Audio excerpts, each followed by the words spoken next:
Lawyer గారు ఇలా రండి.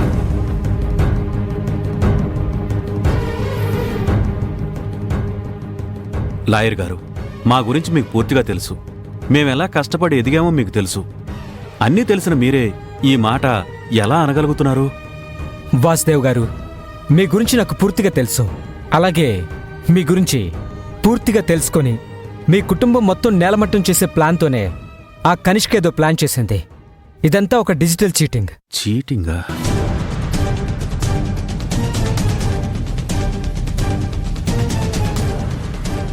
అంత సులువుగా ఎలా చీటింగ్ చేయగలుగుతారు లాయర్ గారు? ఇలాంటివన్నీ కొన్నిసార్లు మన అజాగ్రత్త వల్ల జరగచ్చు. కొన్నిసార్లు మనతో పాటు ఉంటూనే మన వెనక వెన్నుపోటు పొడిచే వాళ్ల వల్ల కూడా జరగచ్చు. అంటే మీ ఇంటితో పాటు మీ ఆస్తులు, మీ కంపెనీ, మీ షేర్లు అన్నీ ఇప్పుడు కనిష్క పేరు మీదే ఉన్నాయి. అంటే మీ ఆఫీసులో మీకు బాగా తెలిసిన వ్యక్తులెవరో మిమ్మల్ని మోసం చేశారు. మీకు తెలియకుండా ప్రతి విషయాన్ని వాళ్ళకి చేరవేశారు. వాళ్ళు చాలా తెలివిగా మీ సంతకాల్ని ఫోర్జరీ చేసి మీ పేరు మీద ఉన్న ఆస్తులన్నింటినీ వాళ్ళ పేరు మీదకి మారేలా చేసుకున్నారు. లాయర్ గారు, ఇప్పుడు మనం లీగల్గా ఎలాంటి యాక్షన్ తీసుకోలేమంటారా?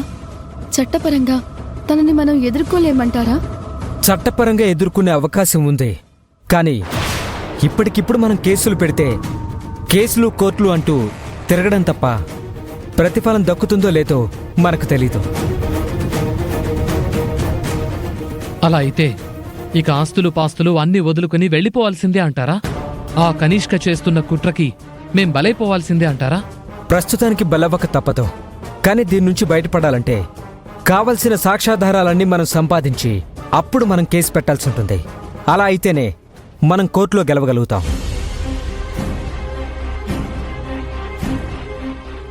అమ్మో అమ్మో అమ్మో, ప్రపంచంలో కిలాడీలుంటారని విన్నాను, కానీ ఇలాంటి జగత్ కిలాడీ లేడీ కేడీలుంటారని నేను అస్సలు వినలేదు.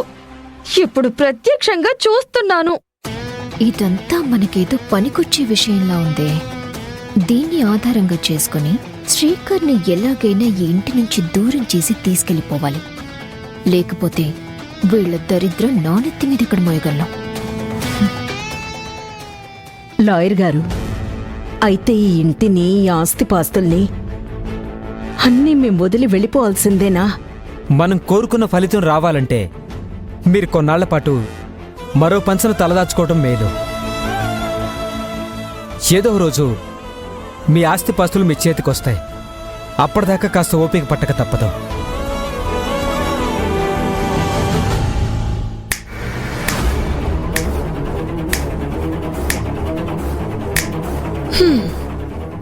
మీ చర్చలు, సమావేశాలు ముగించి ఇక మీ దారి మీరు చూసుకుంటే మేలు. చేజారిపోయిన ఇంటి కోసం, ఇక ఎప్పటికీ చేతికి చిక్కని ఆస్తుల కోసం ఎంతసేపు ఇక్కడే డిస్కస్ చేస్తూ కూర్చుంటారు? వెళ్ళండి. ఏ కనిష్క, నువ్వు చాలా తప్పు చేస్తున్నావు. నన్ను నాశనం చేయడానికి వచ్చిన మీ అక్కకి ఎలాంటి గతి పట్టిందో చూసావుగా. ఇప్పుడు నువ్వు నా కుటుంబం జోలికొచ్చావు. నా కుటుంబాన్ని అష్ట కష్టాల పాలు చేయడానికి పూనుకున్నావు. నీ ముగింపు మామూలుగా ఉండదు. మీకే ఒక ముగింపు వచ్చేసింది. నువ్వు నా ముగింపు గురించి ఆలోచిస్తున్నావా? ఇంకా నా వైపు కన్నెత్తి చూడాలనుకున్నా, నా మీద దండయాత్ర చేయాలని ప్రయత్నించినా, నేను చేసే యుద్ధంలో నా కాలి కింద నలిగిపోతారు. చూస్తూ ఉండండి.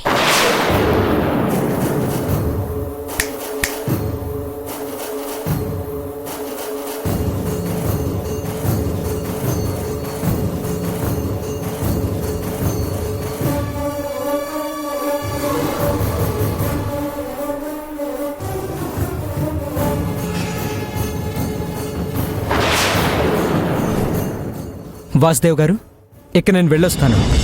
ఏవైనా అప్డేట్స్ ఉంటే మీకు కాల్ చేస్తాను, సరేనా?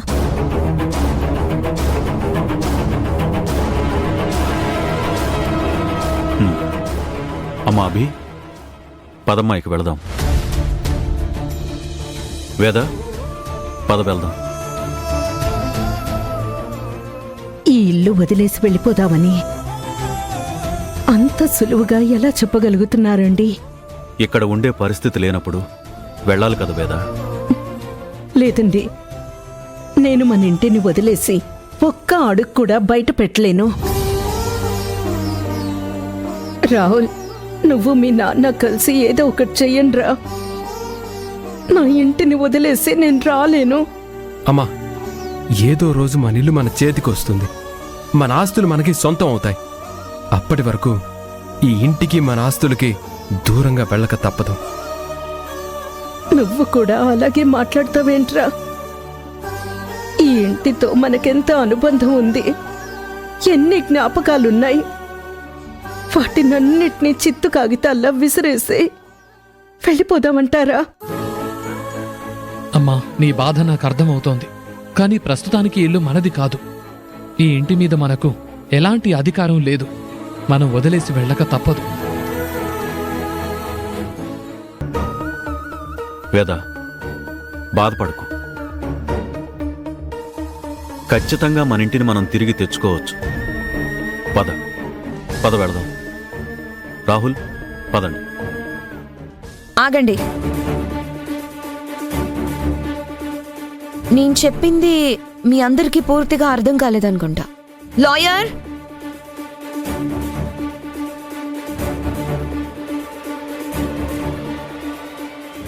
మేడం, వీళ్ళకి కాస్త అర్థమయ్యేలా మీరైనా చెప్తారా? చూడండి, యావదాస్తి కనిష్క గారి పేరు మీద ట్రాన్స్ఫర్ అయింది. అంటే మీ అందరి ఒంటి మీద ఉన్న బంగారంతో సహా ఇప్పుడు కనిష్క గారిది.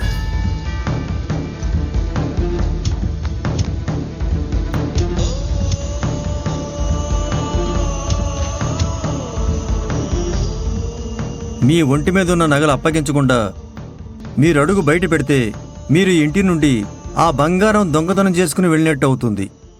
దాని మీద ప్రత్యేకంగా కేసు పెట్టాల్సి వస్తుంది.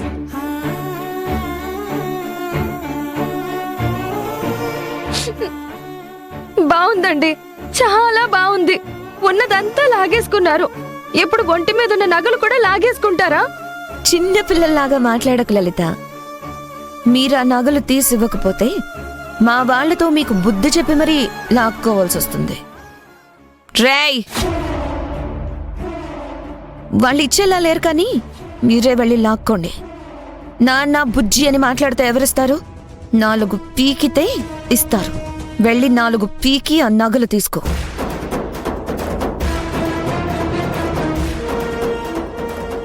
ఏయ్, ఆగు. నువ్వేం కష్టపడాల్సిన అవసరం లేదు, నేనే తీసిచ్చేస్తాను. కళ్ళలో కొలువై ఉండి స్వప్నమీ వేళ కమ్మని కబురే పంపింది.